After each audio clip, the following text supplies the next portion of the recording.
अच्छा, एक बात बताइए, क्या कभी ऐसा सोचा है कि बहस जीतने की एक ऐसी कला भी हो सकती है जहां सच सच की कोई खास वैल्यू ही ना हो?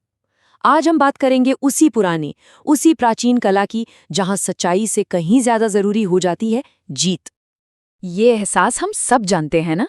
जब कोई पूरी तरह से जानता हो कि वो सही है, सारे तथ्य उसकी तरफ हैं, लेकिन फिर भी बहस कोई और जीत जाता है, बहुत निराशा होती है। पर सवाल ये है कि आखिर ऐसा होता क्यों है। चलिए आज इसी पहेली को सुलझाते हैं। देखिए, एक आदर्श दुनिया में तो हर बहस का मकसद होता है सच को खोजना, मिलकर सच तक पहुंचना। लेकिन असल दुनिया में क्या होता है? असल दुनिया में बहस एक लड़ाई बन जाती है। सच की लड़ाई नहीं, बल्कि मैं सही हूं ये साबित करने की लड़ाई, अपनी बात मनवाने और जीतने की लड़ाई। और बस यहीं से सारा खेल शुरू हो जाता है, जब बहस का मकसद सच की खोज से हटकर किसी भी कीमत पर बस जीतना बन जाता है। ये ना इंसानी फितरत का एक बहुत गहरा और शायद थोड़ा अंधेरा पहलू है। हम लोग अक्सर सच से ज्यादा अपनी जीत को तवज्जो देते हैं।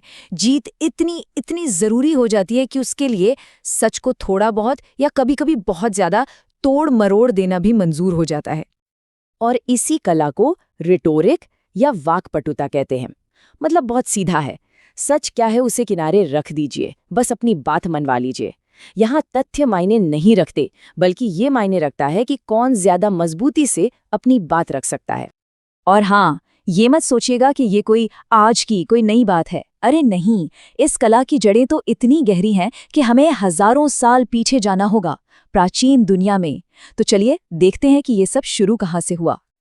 तो हम पहुंच गए हैं प्राचीन ग्रीस में। यहाँ कुछ विचारक थे जिन्हें सोफिस्ट कहा जाता था, और ये लोग इस कला के माहिर थे। उनके लिए सच क्या है इससे ज्यादा जरूरी था कि भाषण कितना दमदार है। और जरा सोचिए, वो एक ऐसा दौर था जहां बोलने की कला ही सब कुछ थी, तो जाहिर है वो उस जमाने में बहुत प्रसिद्ध हो गए। लेकिन हर कोई उनका प्रशंसक नहीं था। सुकरात और प्लेटो जैसे बड़े दार्शनिकों ने उनकी कड़ी आलोचना की। क्यों? क्योंकि वो जानते थे कि ये लोग सच के साथ खिलवाड़ कर रहे हैं। और सबसे हैरान करने वाली बात तो ये है कि ये कला कितनी कितनी पुरानी है।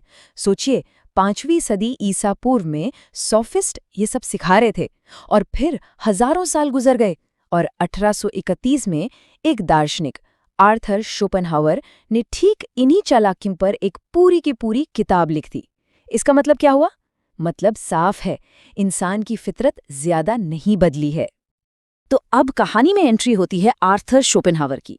जरा कल्पना कीजिए, एक ऐसी किताब जिसमें बहस जीतने की सारी, कह सकते हैं, गंदी तरकीबें एक जगह लिखी हों। शोपेनहावर ने ठीक यही किया। उनकी किताब का तो नाम ही सब कुछ कह देता है, हमेशा सही होने की कला। इस किताब में दर्जनों ऐसी तरकीबें हैं जिनका इस्तेमाल करके कोई भी गलत होते हुए भी बहस जीत सकता है। ये बेईमान तर्कों की एक पूरी कह लीजिए नियम पुस्तिका है। तो इस नियम पुस्तिका में आखिर है क्या? चलिए इसकी 3 सबसे जानी मानी चालें देखते हैं। पहली चाल, सामने वाले को गुस्सा दिला दो, क्योंकि जब कोई गुस्से में होता है तो उसका दिमाग सही से काम करना बंद कर देता है। दूसरी चाल, बातों को इतना उलझा दो, इतना जटिल बना दो कि कोई समझ ही ना पाए। मुश्किल शब्दों का, पेचीदा सवालों का एक ऐसा जाल बुन दो। और तीसरी और शायद सबसे खराब चाल, जब तर्क खत्म हो जाए तो बहस को छोड़कर सामने वाले पर ही व्यक्तिगत हमला कर दो। लेकिन रुकिए, कहानी अभी खत्म नहीं हुई है। कहानी में एक बहुत बड़ा ट्विस्ट है। ऐसा लगता है कि शोपेनहावर हमें ये सब सिखा रहे हैं, पर असल में वो ऐसा बिल्कुल नहीं करना चाहते थे। तो फिर उनका असली मकसद क्या था? चलिए पता करते हैं। ये है असली बात। शोपेनहावर का मकसद इन चालों को सिखाना था ही नहीं, बल्कि इनका पर्दाफाश करना था। वो हमें एक तरह का हथियार दे रहे थे, ताकि जब कोई हमारे खिलाफ इन तरकीबों का इस्तेमाल करे तो हम उन्हें फौरन पहचान सकें और अपना बचाव कर सकें। और ये बात शोपेनहावर के किरदार के बारे में बहुत कुछ बताती है। वो खुद इन सारे तरीकों से, इन सारी चालाकियों से नफरत करते थे। उन्होंने हमेशा हमेशा सच का साथ दिया। तो उनकी ये किताब कोई गाइडबुक नहीं है, ये एक चेतावनी है। तो इस पूरी कहानी का सबक क्या है?